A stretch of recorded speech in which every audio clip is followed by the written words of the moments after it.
அதற்கு ஒரு மாதத்திற்கு முன்பாகவே திட்டமிடுவார்கள்.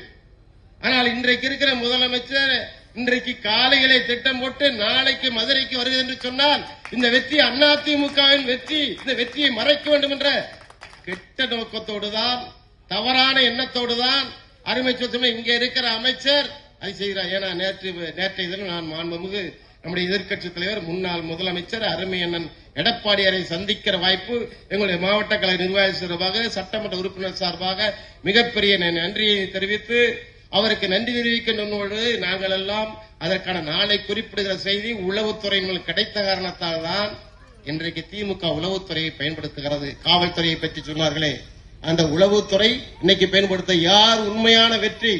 இந்த டங்ஸ்டன் பிரச்சனையில அனைத்து இந்திய அண்ணா திமுக எடுத்து வைத்த வாதங்கள் என்ன, நடத்திய போராட்டம் என்ன, திமுகவுக்கு இதுல என்ன பங்கு? இது மத்திய அரசு திமுக கொண்டு வருகிற போது இன்றைக்கு திமுக போய் முன்மொழிகிற அளவுக்கு தான் இருந்தது. மத்திய அரசு கொண்டு வரலாம என்ன, டங்ஸ்டனை ஏலம் விடும்போது 10 மாசமா சொன்னாங்க. நம்முடைய சட்டமன்றத்தில் நம்முடைய அருமையான எடப்பாடியார் 3 மணி நேரம் வாதிட்டாரு. சொன்னாங்க, சொன்ன கருத்தையே சொல்றீங்கன்னு சொன்னாங்க.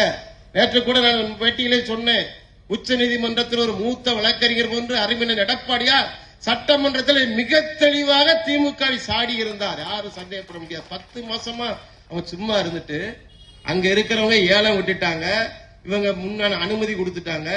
என்ன நோக்கம், குறுகிய நோக்கம் என்ன? வேதாந்தம் குடும்பத்துக்கு மத்திய அரசும் இங்க இருக்கிற மாநில அரசும் என்ன நோக்கத்துக்காக ஒப்புதல் அளித்தீர்கள்? என்றைக்காவது இந்த மேளத்தை ரத்து செய்யணும் என்று 10 மாசம் குடிகள் என்பதை எடுத்து வைத்தவர் யார்? எரிமலையன் எடுத்து வைத்தார்.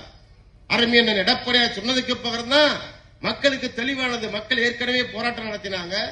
இவர் கூட சொன்னாரு, நான் முதலமைச்சரா இருக்க வரை ஒன்னும் நடக்காதுன்னு சொன்னாரு. மக்கள் நம்புனாங்களா? தெரியும் திமுகவை பத்தி.